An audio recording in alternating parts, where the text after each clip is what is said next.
और कोलकाता से मनोज पांडे भी बने हुए हैं। मनोज, सबसे पहले तो ये बताइए भाई, पहले चरण में जो विचाराधीन मामले थे 14,28,771 उसकी करीब इतनी संख्या थी, उसमें से 136 को ही वोट देने का अधिकार मिला। अब दूसरे चरण के लिए जो अटके हुए लोग हैं करीब 13 लाख, क्या स्टेटस है उनका?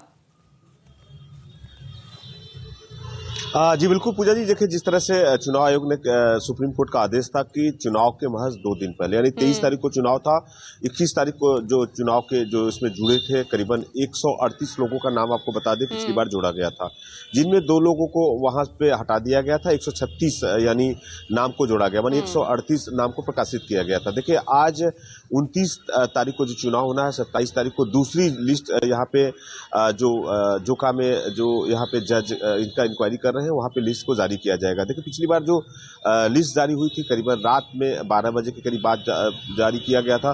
तो चुनाव आयोग आज वो सबकी निगाहें हैं कि देखिए कितने लोगों का इसमें नाम जुड़ता है या कैसे होता है, ये सारी चीजों पर टिका है। क्योंकि जो लोग हैं पिछली बार काफी लोग अपने मत का प्रयोग नहीं कर पाए, काफी नाराजगी थी।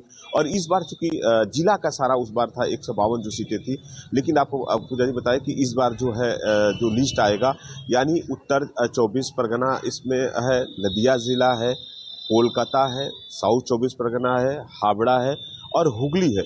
इन जिलों के जो वोटर हैं 142 जो सीटें हैं जहां पे चुनाव होनी है 29 तारीख को, इन लोगों के नाम उसमें जुड़ने का बड़ा अहम है। और सारे लोगों की निगाहें आज चुनाव आयोग की जो लिस्ट आएगी उस पे है, या क्या ये अपने मत का प्रयोग कर पाएंगे या नहीं कर पाएंगे, ये सबसे बड़ा सवाल बना हुआ। क्योंकि जिनका आज लिस्ट में नाम जुटेगा वही 29 तारीख को चुनाव में अपने मत का प्रयोग कर पाएंगे।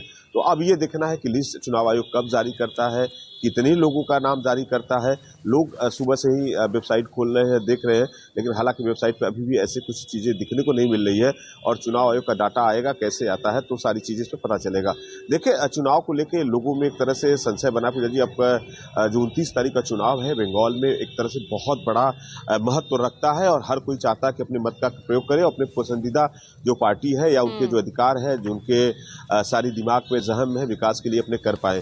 देखिए कल से ही हिंसा की गतिविधियां बंगाल में, जिस तरह से कहा जाता है चुनाव के पहले और चुनाव के बाद हिंसा देखा जाता है, हम कितने चुनावों में देखे हैं। कल से देखे देर रात से जो बैरकपुर का इलाका है यहाँ पे भाटपाड़ा है, जगदल है, दोनों जगहों पे टीएमसी और बीजेपी के कार्यकर्ताओं आपस में भिड़ना शुरू कर दिए हैं।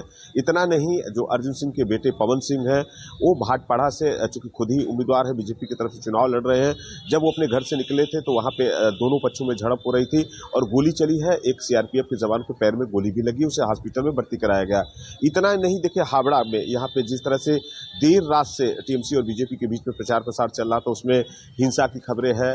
वही जहां पे देखिए पिछली बार 2021 में नौसाद सिद्दीकी जो आईएसएफ के वहां से जीते थे, भांगड़ में टीएमसी के जो नेता है उनके घर से करीबन 100 जिंदा बम को बरामद किया गया है। तो कह सकते हैं कि बंगाल में इस तरह की गतिविधियां कल से ही शुरू किया गया है, हो सका है, और चुनाव आयोग इस पर पूरी सख्ती से कार्रवाई कर रही है।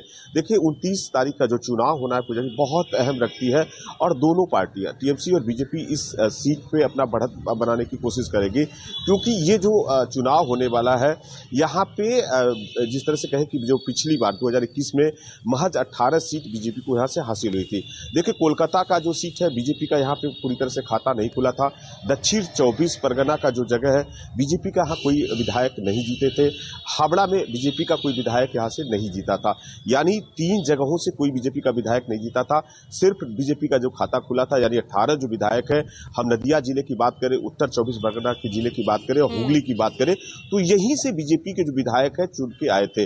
लेकिन बीजेपी इस बार पूरी तरह से कोशिश करेगी कि यहाँ पे कोलकाता जो शहरी अंचल का सीट है उससे सटा हावड़ा है और साउथ 24 परगना में सेंध लगाए और यहाँ से ज्यादा सीटें लाए। देखिए सत्ता में आना है तो इन सीटों पे, इन जगह पे समीकरण को बीजेपी पार्टी को जीतना है और यही ममता बनर्जी का गढ़ है। यानी जो 142 सीटें आएंगी इसमें ममता बनर्जी की पूरी पकड़ है और ममता बनर्जी इस बार देखिए प्रचार प्रसार कर रही है, पूरी तरह से चाहती हैं कि फिर से मजबूती अपनी बनाए और चौथी बार सरकार में सत्ता में आए। बीजेपी पार्टी देखिए दावा तो दोनों ही तरफ से अपनी अपनी जीत का सभी कर रहे हैं, दावा तो दोनों ही ओर से हो रहा है, लेकिन यहाँ जनता किसका साथ, किसके दावों पर मुहर लगाएगी, वो सबसे बड़ा सवाल है।